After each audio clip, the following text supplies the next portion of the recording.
to help her structure the Department of Homeland Security. Now, if anyone knows who Erich Mueller is, he was the head of the East German Stasi, which was the most repressive, most surveillance intense, draconian police state that has ever been devised by mankind. And that is who she brought on board as her advisor to assist her in structuring our Department of Homeland Security. Somehow I'm offended by that. In fact, I'm pissed. But, you know, who am I? I'm just some little schlub out here. What can I do? And it's not just one guy, what you can do, but it's all of us. We all have to become inspired, compelled enough to want to change this system that we have no control over, that we were born into. I mean, I didn't create the Federal Reserve. I was born, the Federal Reserve was already in existence. I have to live with this. But what I can do is identify their weak points, and I can start attacking those weak points. And I can start not cooperating with the system they've structured it. I can start being sand in the gears. And I can start, I can move my money from a big bank, one of the big six like B of A or Wells Fargo or Chase. I can take my money out of that bank and I can move it into maybe a local credit union where it stays in my community. I cannot shop at chain stores. I cannot go to Walmart. I can shop at the local Ace Hardware. You've got a little bit of wind on your mic there, Mike. Yeah, yes, I do. I decided to sit outside since it was such a nice day, and what happens? The wind kicks up.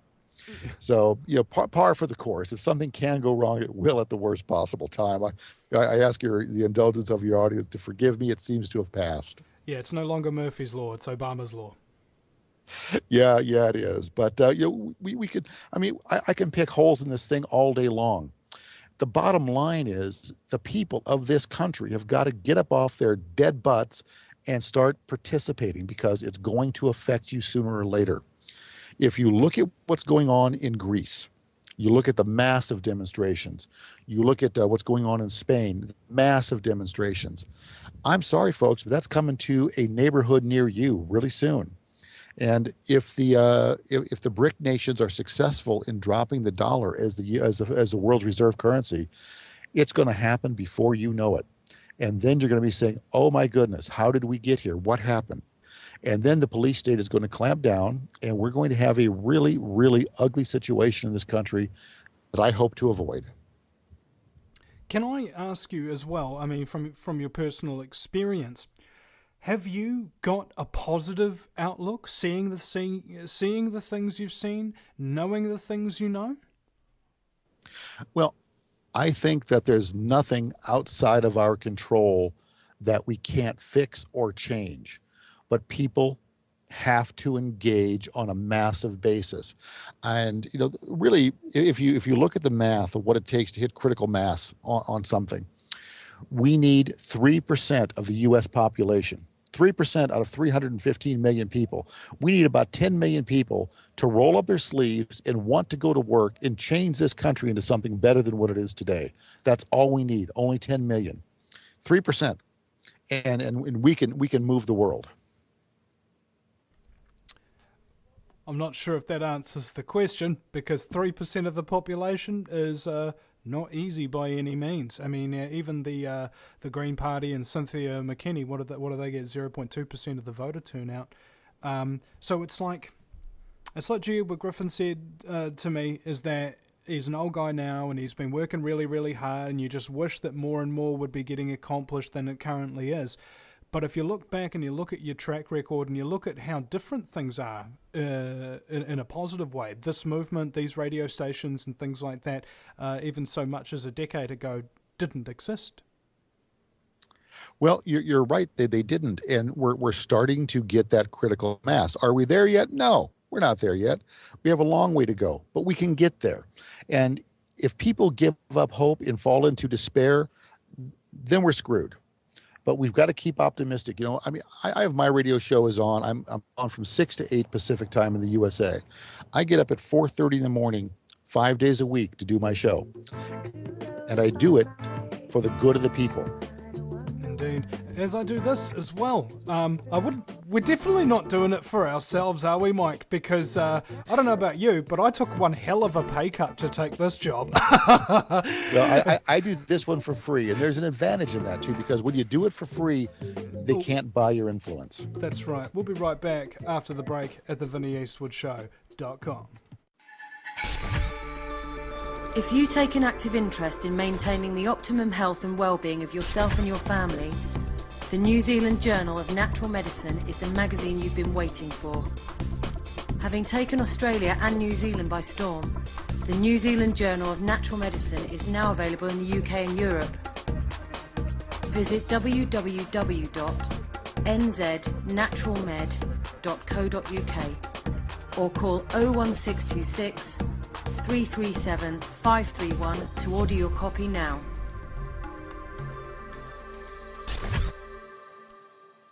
Welcome back, ladies and gentlemen, to the Vinny Eastwood Show, broadcasting live on AmericanFreedomRadio.com and incidentally the VinnyEastwoodShow.com. It's a show when we talk about scumbaggery and our very special business of drug cartels every single day, 5 days a week, right here on AmericanFreedomRadio.com with the archives of the VinnyEastwoodShow.com. My very special guest today is Mike Harris from Republic Broadcasting and Veterans Today. Welcome back, sir. Well, thank you so much. It's my pleasure again. Now, getting into some serious business is what the government seems to do. Okay, I mentioned drug running there. And also we talked about over the break about creating solutions to these problems and how there is no silver bullet and that all the problems are very complicated. And I was thinking just systematically, how could you work through these interconnected problems and shred them and separate them in a practical way so that they can be eliminated one by one? For example, I would love to eliminate the Fed and the CIA and the Department of Homeland Security because of the fact that they are interconnected and they aren't going to allow the American people to be free. In fact, will strive to do the direct opposite every day. But they all support each other, nexus, kind of together. So in order to get rid of one, you would have to get rid of them all simultaneously. Well, you would, and people have to realize that under the Bush-Cheney administration, the CIA, as we remember it, doesn't exist anymore. A lot of the operational aspects of the CIA were, again, outsourced. So we have private contractors who used to be CIA operatives, who are now private contractors working for whoever is willing to pay them. That's not a real healthy environment for a free people to have that. And one of the reflections of this you'll see is, the U.S. has used the CIA for decades to meddle in foreign politics, to influence foreign elections, to influence foreign leaders, to do all of these things overseas so that we would have our guy in there instead of their guy. The Cold War has been over now for a while, but these guys are still out there working. What they've done is they've brought the CIA techniques of how to manage elections and how to manipulate people. Those have all been brought to the U.S., and that's what we're dealing with now in our current election cycle, where you have all of these dirty tricks. I mean, dirty tricks in politics did not stop at Watergate, I promise. I lived through it during my own election whenever I ran for governor. I suffered from dirty tricks. They broke into my office. They put spyware on my computers. I even had a what I will call an aggravated assault in front of my house when someone with a pickup truck tried to run me and the dog down while I was taking them out to go potty. It just happens, and those techniques of interfering in foreign elections are now being used by both parties against their opponents. And that's not how the American people expect elections to be run. But that's what happens because the criminals are in charge of the asylum. Well, this is true. And I've always said, how are you going to take to court and prosecute somebody who owns the judges? Well, that's a really difficult issue right there, and we need to find an alternative for that because it's pretty obvious that since the Supreme Court passed the Citizens United decision, which was a landmark decision where corporations are now deemed to be people, are persons, and corporations, because they have personhood now, have the right of free speech. In this case, free speech translates into money to spend on elections. So it means that you can be a foreign government, you can be a foreign drug cartel if you wanted to be, and you could form a Delaware corporation, which you could adequately fund through your ill-gotten proceeds, and you could give money to candidates, and no one can ask where the money come from, what the source is, anything. So I think we're having a little bit of foreign and criminal influence on our elections this cycle. In fact, I would say massive foreign and criminal influence on our elections. And it's really a shame because it further disenfranchises the American people in this democratic process that we're supposed to be enjoying as a free country in the world. And really, people don't even know it. Everybody knows something's wrong, but nobody can quite put their finger on it. But this is what's wrong. I'm telling you, I've done my homework on this, and me and others. And you know, I've been taken to school by some really great people who have helped educate me and to open my eyes as to what's going on. And that's why I do my radio show. That's why I'm here on your radio show, is to help other people open their eyes as well and to be able to see through what's really happening behind the scenes. So what is happening truly behind the scenes to your eye? I mean, are we talking about specific players that are involved here who need to be arrested and put away for life, or public Well, executions?